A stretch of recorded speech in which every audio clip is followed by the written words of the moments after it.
You know what, I just thought about something.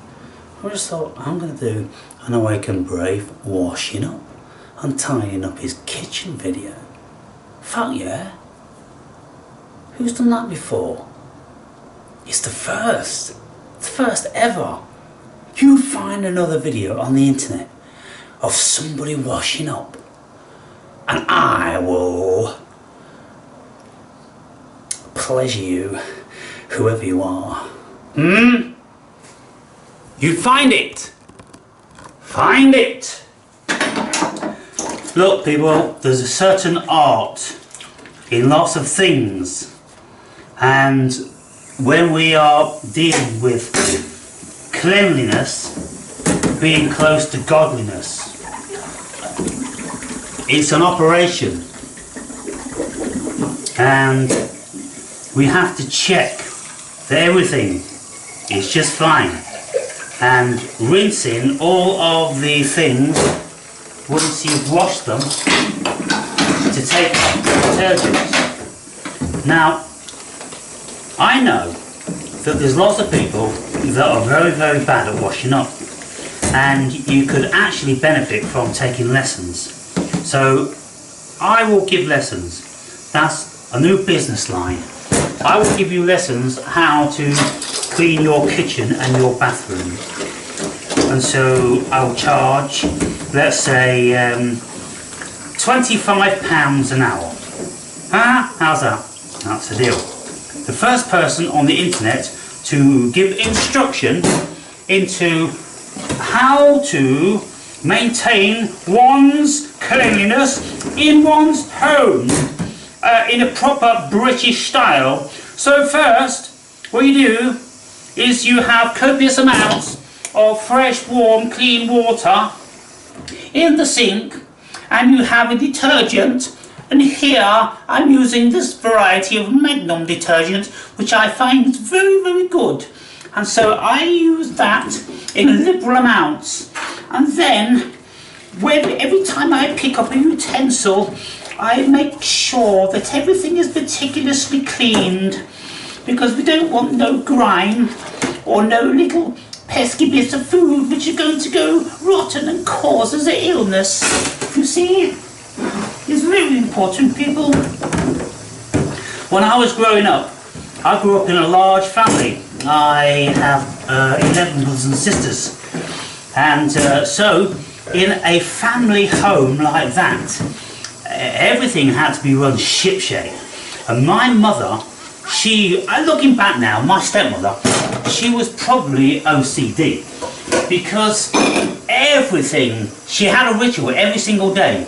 To clean out the whole, it was a big house, it was a 7-bedroom house, and so even down to the tassels on the rugs, she would have them all lined up. Every time she'd put the carpet down, all the tassels would have to be lined up.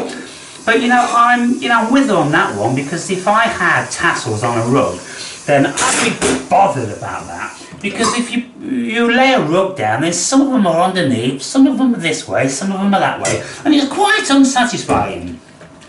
And so I wouldn't be able to tolerate that level of dissatisfaction with my carpet tiles. And so, but what we had to do is, we all had to partake in the cleaning of the house. And my job, they were called chores.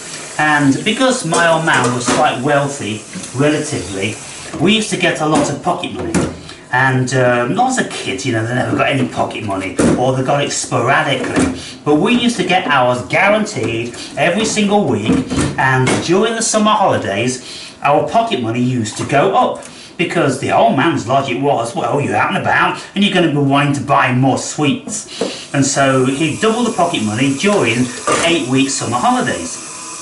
And then it would go back to whatever it was before, when you go back to school, when the requirement wasn't so necessary. And so before we could leave our house on the weekend, Saturday morning, we all had chores to do. And I used to have to hoover the hallway, the stairway, and the passageway upstairs, and then dust between the banisters, every single, little step between the banisters and on top of the picture rails. I used to have to make sure it was meticulously dust free, because if it wasn't, the stepmother would come and check after, because every time we finished our chores, we'd have to say, finished our chores, and then she'd say, okay, I'm coming to check. And she'd say, you better make sure it's done properly, otherwise you have to do the whole thing again. Now, she would get her finger like this, and she would put it right in the corner of the picture rails, right up high. And if she could get a little bit of dust on the end of that, then she would put it in my face. And she'd go, do it again. And you'd have to do the whole thing again. You'd have to hoover the whole thing again, and you'd have to dust the whole thing again. So it'd take double the time. So, of course, we were very, very careful that we'd done the perfect job.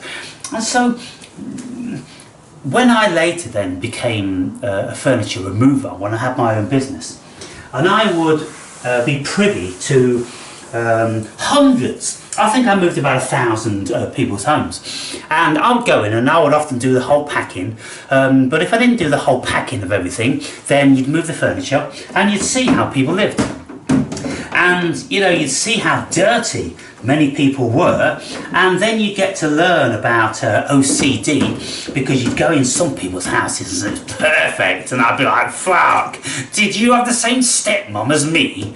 And you start to learn about these human traits, and then you see, it's like being in the army, because they work on the premise that if a job's worth doing, it's worth doing right. And so you absolutely have to make sure your gun's clean, and your weapons clean, and your equipment.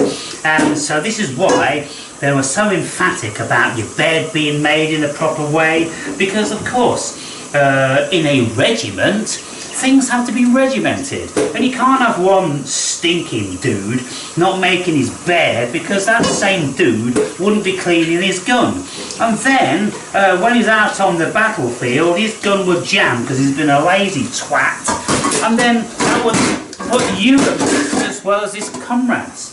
And so it's all very, very important, the attention to detail.